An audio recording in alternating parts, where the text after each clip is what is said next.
Hello' মৰমৰ ছাত্ৰ ছাত্ৰীসকল, আজি মই এতিয়া তোমালোকৰ সৈতে আলোচনা কৰিবলৈ ওলাইছোঁ হিষ্টৰী পাৰ্টৰ দ্বিতীয় নম্বৰ ক্লাছটো। তোমালোকৰ প্ৰথম ক্লাছত most important as first year final এক্সামত অহা মষ্ট ইম্পৰ্টেণ্ট কেইটামান কুৱেশ্যন এনচাৰ ডিছকাছ কৰা হৈছে, MCQ কুৱেশ্যন এনচাৰ ডিছকাছ কৰা হৈছে। মই আজি দ্বিতীয় নম্বৰ ক্লাছটো মই তোমালোকক 3টা ক্লাছ দিয়া হ'ব, মানে হিষ্টৰী অধ্যায়ৰ।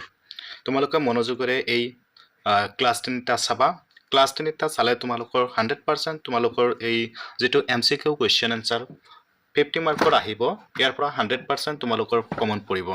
গতিকে মানে স্কিপ নকৰাকৈ ধুনীয়াকৈ চাই থাকিব আৰু তোমালোকে মোৰ ষ্টাডি উইথ জেম চেনেলটো ছাবস্ক্ৰাইব কৰিবা, কাৰণ আগন্তুক তোমালোকৰ যিখিনি এক্সাম আছে, যিকোনো ধৰণৰ এক্সামৰ কথাই কোৱা, ফাইনেল এক্সামৰ কথাই কোৱা, সকলো ধৰণৰ তোমালোকে মোৰ পৰা পৰামৰ্শ বা ভাল গাইড পাবলৈ সক্ষম হ'বা।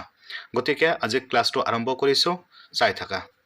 1 নম্বৰ কুৱেশ্যনটো দিছোঁ কি, অগৰীসকল কোন আছিল? অগৰীসকল কোন আছিল বা ক'ৰ পৰা আছিল? অপশ্যন 4টা দিয়া হৈছে, পাৰ্চিয়াৰ, মংগোলীয়ৰ, মধ্য এছিয়াৰ, আৰবৰ। ইয়াৰ ভিতৰত শুদ্ধ উত্তৰটো হ'ব কি, মধ্য এছিয়াৰ। অগৰীসকল ক'ৰ আছিল? মধ্য এছিয়াৰ আছিল। নেক্সট কুৱেশ্যনটো কি আছে, ষ্টেলিন ক'ৰ ৰাষ্ট্ৰপতি আছিল? ষ্টেলিন ক'ৰ ৰাষ্ট্ৰপতি আছিল? অপশ্যন 4টা দিয়া হৈছে, ইয়াৰ ভিতৰত শুদ্ধ উত্তৰটো হ'ব ষ্টেলিন ৰাছিয়াৰ ৰাষ্ট্ৰপতি আছিল। নেক্সট কুৱেশ্যনটো চোৱা, কোন চনত কুবলাই খানে চীনৰ ওপৰত আধিপত্য বিস্তাৰ কৰিছিল? অপশ্যন 4টা দিয়া হৈছে, ইয়াৰ ভিতৰত শুদ্ধ উত্তৰটো হ'ব অপশ্যন নম্বৰ খ। 1259 খ্ৰীষ্টাব্দত কি হৈছিল? কুবলাই খানে চীনৰ ওপৰত আধিপত্য বিস্তাৰ কৰিছিল। নেক্সট কুৱেশ্যনটো চোৱা, চীনৰ বৃহৎ প্ৰাচীৰ কেতিয়া নিৰ্মাণ কৰা হৈছিল? এইটো তোমালোকৰ হোমৱৰ্ক দিয়া গৈছে, তোমালোকে মোক কমেণ্ট যোগে জনাবা। কি কুৱেশ্যন দিয়া হৈছে? চীনৰ বৃহৎ প্ৰাচীৰ কেতিয়া নিৰ্মাণ কৰা হৈছিল? কমেণ্ট যোগে জনাবা। নেক্সট কুৱেশ্যনটো কোৱা, মংগলসকলৰ প্ৰধান অস্ত্ৰ কি আছিল? মংগল যিবিলাক গোষ্ঠী আছিল, জনগোষ্ঠী আছিল, তেওঁলোকৰ প্ৰধান অস্ত্ৰ কি আছিল? অপশ্যন 4টা দিয়া হৈছে, ধনু, তৰোৱাল, কাঁড়, ওপৰৰ এটাও নহয়। ইয়াৰ ভিতৰত শুদ্ধ উত্তৰটো হ'ব ধনু। মংগলসকলৰ প্ৰধান অস্ত্ৰ আছিল ধনু। নেক্সট কুৱেশ্যনটো চোৱা, জংগীজ খাৰ মৃত্যু কেতিয়া হৈছিল? অপশ্যন 4টা দিয়া হৈছে, ইয়াৰ ভিতৰত শুদ্ধ উত্তৰটো হ'ব 1227 খ্ৰীষ্টাব্দত জংগীজ খাৰ মৃত্যু হৈছিল। নেক্সট কুৱেশ্যনটো কি, কুবলাই খানে মোগল সাম্ৰাজ্যৰ ক্ষমতা লাভ কৰিছিল কিমান খ্ৰীষ্টাব্দত? 1206 খ্ৰীষ্টাব্দত কি কৰিছিল? কুবলাই খানে মোগল সাম্ৰাজ্যৰ ক্ষমতা লাভ কৰিছিল। নেক্সট কুৱেশ্যনটো কি, জংগীজ খান আন এটা নাম কি আছিল? জংগীজ খাৰ আন এটা নাম কি আছিল? অপশ্যন 4টাৰ ভিতৰত শুদ্ধ উত্তৰটো হ'ব অপশ্যন নম্বৰ ক, অপশ্যন নম্বৰ ক, টেমুজিন। নেক্সট কুৱেশ্যনটো চোৱা, টেমুজিনৰ জন্ম কেতিয়া হৈছিল? অপশ্যন 4টা মান দিয়া হৈছে, ইয়াৰ ভিতৰত শুদ্ধ উত্তৰটো হ'ব 1167 খ্ৰীষ্টাব্দত। 1167 খ্ৰীষ্টাব্দত। নেক্সট কুৱেশ্যন, মোগল সাম্ৰাজ্যৰ ডাক ব্যৱস্থা প্ৰৱৰ্তন কৰিছিল কেতিয়া? কেতিয়া নহয়, কোনে? মোগল সাম্ৰাজ্যৰ ডাক ব্যৱস্থা কোনে প্ৰৱৰ্তন কৰিছিল? অপশ্যন 4টা দিয়া হৈছে, ইয়াৰ ভিতৰত শুদ্ধ উত্তৰটো হ'ব অপশ্যন নম্বৰ ক, জংগীজনে। তাৰপিছতো চোৱা, নেক্সট কুৱেশ্যন, নেশ্যনেল হিষ্টৰীৰ লেখক কোন আছিল? অপশ্যন 4টাৰ ভিতৰত প্লিনিয়ে এই নেশ্যনেল হিষ্টৰীৰ লেখক আছিল। নেক্সট কুৱেশ্যনটো কি, জংগীজ খাই ক্ষমতা লাভ কেতিয়া কৰিছিল? জংগীজ খাই ক্ষমতা লাভ কৰিছিল 1206 খ্ৰীষ্টাব্দত। নেক্সট কুৱেশ্যনটো চোৱা, তাইমুৰৰ শাসনকাল কেতিয়াৰ পৰা কেতিয়ালৈ আছিল? তাইমুৰৰ শাসনকাল কেতিয়াৰ পৰা কেতিয়ালৈ আছিল? 1370 খ্ৰীষ্টাব্দৰ পৰা 1405 খ্ৰীষ্টাব্দত তাইমুৰ খাৰ শাসনকাল চলিছিল। নেক্সট কুৱেশ্যনটো কি আছে, মংগোলীয়সকলৰ প্ৰজাতন্ত্ৰ কেতিয়া প্ৰতিষ্ঠা হৈছিল? মংগোলীয়সকলে যে প্ৰজাতন্ত্ৰ প্ৰতিষ্ঠা কৰিছিল, কেতিয়া প্ৰতিষ্ঠা কৰিছিল? অপশ্যন নম্বৰ খটো শুদ্ধ এনচাৰ, 1921 চনত মংগোলীয়সকলৰ প্ৰজাতন্ত্ৰ প্ৰতিষ্ঠা কৰিছিল। নেক্সট কুৱেশ্যনটো চোৱা, মধ্যযুগৰ সমাজ ব্যৱস্থা প্ৰধানকৈ কেইটা শ্ৰেণীত বিভক্ত কৰিছিল? মধ্যযুগৰ সমাজ ব্যৱস্থা যেটো আছিল এই সমাজ ব্যৱস্থাটো প্ৰধানকৈ কেইটা শ্ৰেণীত বিভক্ত কৰিছিল অপচন 4টাৰ ভিতৰত শুদ্ধটো হ'ব অপচন নম্বৰ 3টা শ্ৰেণীত নেক্সট কোৱেশ্চনটো চোৱা এৱে শব্দৰ অৰ্থ কি এৱে শব্দৰ অৰ্থ কি ইয়াৰ শব্দৰ এৱে শব্দৰ অৰ্থ হৈছে কি পিতৃ অপচন নম্বৰ পিতৃ নহয় পিতা এৱে শব্দৰ অৰ্থ হৈছে কি পিতা নেক্সট কোৱেশ্চনটো কি আছে ইংলেণ্ড নামটো ক'ৰ পৰা আহিছে ইংলেণ্ড নামটো ক'ৰ পৰা আহিছে অপচন নম্বৰ কটো শুদ্ধ এনসাৰ ইংলেণ্ডৰ পৰা আহিছে নেক্সট কোৱেশ্চনটো কি আছে টেইল নামৰ কৰবিট কাৰ ওপৰত আৰোপ কৰা হৈছিল টেইল নামৰ যেটো কৰবিট আছিল হেতু কাৰ ওপৰত আৰোপ কৰা হৈছিল এটো অপচন 4টা দিয়া হৈছে ইয়াৰ ভিতৰত কোনটো শুদ্ধ হ'ব তোমালোকে মোক এনসাৰটো জনাবা নেক্সট কোৱেশ্চন ধৰ্মসমূহত পালন কৰিবলগীয়া নিয়ম কি আছিল ধৰ্মসমূহত যেটো পালন কৰিবলগীয়া নিয়ম কিমানটা আছিল ধৰ্মসমূহত পালন কৰিবলগীয়া নিয়ম প্ৰায় 73টা আছিল নেক্সট কোৱেশ্চনটো কি চোৱাচোন মনাচতাৰী শব্দটো ক'ৰ পৰা আহিছে মনাচতাৰী শব্দটো ক'ৰ পৰা আহিছে এই শব্দটো গ্ৰীক ভাষাৰ পৰা বা গ্ৰীক শব্দৰ পৰা আহিছে নেক্সট কোৱেশ্চন চীনত কেতিয়া সামন্তবাদৰ জন্ম হৈছিল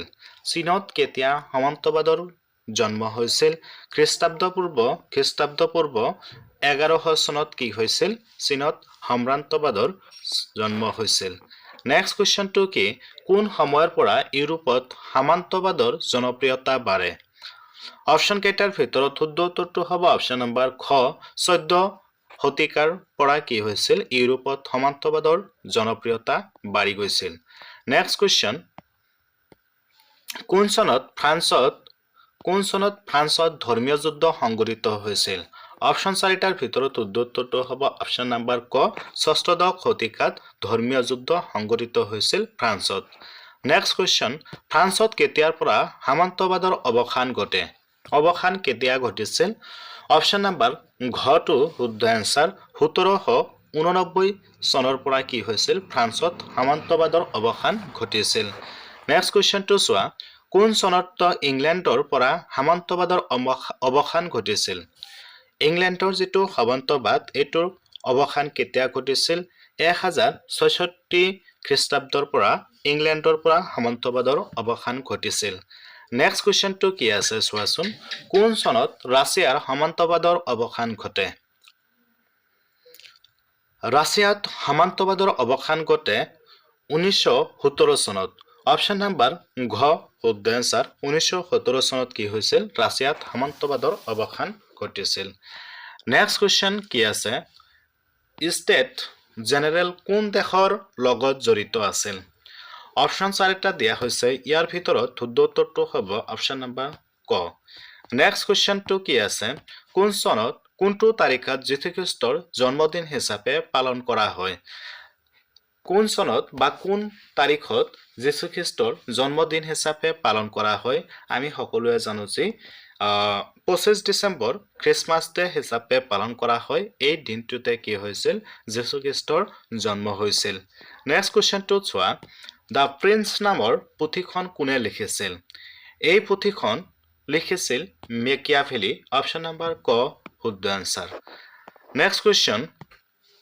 পণ্ডিতসকলৰ মতে আধুনিক যুগ কেতিয়াৰ পৰা আৰম্ভ হয় অপচন 4টাৰ ভিতৰত শুদ্ধ উত্তৰটো হ'ব অপচন নম্বৰ খ 15 শতিকাৰ পৰা পণ্ডিতসকলৰ মতে আধুনিক যুগৰ আৰম্ভ হয় নেক্সট কোৱেশ্চন তুৰ্কীসকলে কেতিয়া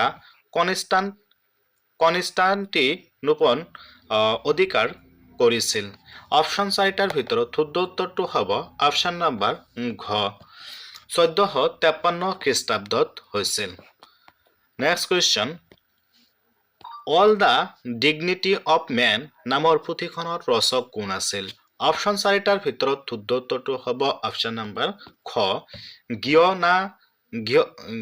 গিয়ভানি পিকুট আছিল কি আছিল all the dignity of men এই গ্ৰন্থখনৰ লিখক আছিল নেক্সট কোৱেশ্চনটো চোৱা আৰব ভাষাত এৰিষ্টটলক কি বুলি কোৱা হৈছিল আৰবী ভাষাত এৰিষ্টটলক কি বুলি কোৱা হৈছিল অপচন 4টাৰ ভিতৰত আৰিষ্টু হ'ব শুদ্ধ এনসাৰ অপচন নম্বৰ ক হ'ব শুদ্ধ এনসাৰ নেক্সট কোৱেশ্চনটো কি গিয়ট আছিল কি গিয়ট কি আছিল ই আছিল এগৰাকী সফল শিল্পী আছিল গিয়ট নেক্সট কোৱেশ্চন মধ্যযুগ বুলি কোনখিনি সময় কোৱা হয় মধ্যযুগ বুলি পঞ্চমৰ পৰা চতুৰ্থ শতিকাৰ মাজত হৈছিল নেক্সট কোৱেশ্চন ইবন সিনা আছিল এগৰাকী চিকিৎসক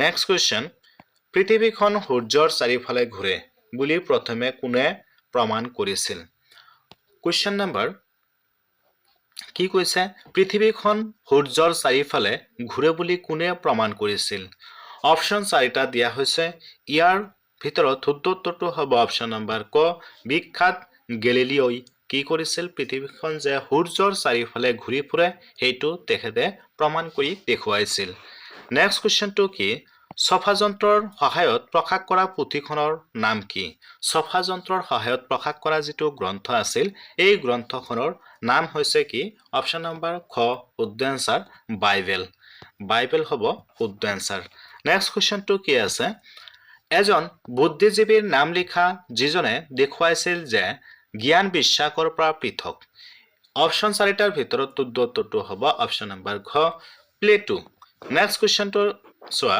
কি আছে ফ্লৰেন্সত বিশ্ববিদ্যালয় স্থাপন কৰিছিল কেতিয়া ফ্লৰেন্স নামৰ এটা ঠাই আছে এই ঠাইখনত এটা বিশ্ববিদ্যালয় স্থাপন কৰিছিল এই বিশ্ববিদ্যালয়খন কেতিয়া স্থাপন কৰিছিল অপচন নম্বৰ ঘ এইটো শুদ্ধ এনসাৰ 1349 খ্ৰীষ্টাব্দত কি কৰিছিল ফ্লৰেন্সত বিশ্ববিদ্যালয় স্থাপন কৰিছিল নেক্সট কোৱেশ্চন কলম্বাছে কিমান চনত আমেৰিকাত ভৰি দিয়ে কলম্বাছ এটা মহাবৈজ্ঞানিক আছিল এই কলম্বাছে কেতিয়া আমাৰ আমেৰিকা যুক্তৰাষ্ট্ৰত ভৰি দিছিল বা প্ৰৱেশ কৰিছিল অপচন 4টাৰ ভিতৰত শুদ্ধ উত্তৰটো হ'ব অপচন নম্বৰ গ 1492 চনত কি কৰিছিল কলম্বাছে আমেৰিকাত ভৰি দিছিল বা প্ৰৱেশ কৰিছিল নেক্সট কোৱেশ্চন ইনকা নগৰ মাচু পিচুক নাম পুনৰ আৱিষ্কাৰ কেতিয়া হৈছিল অপচন 4টাৰ ভিতৰত শুদ্ধ উত্তৰটো হ'ব অপচন নম্বৰ ঘ 1911 চনত নেক্সট কোৱেশ্চন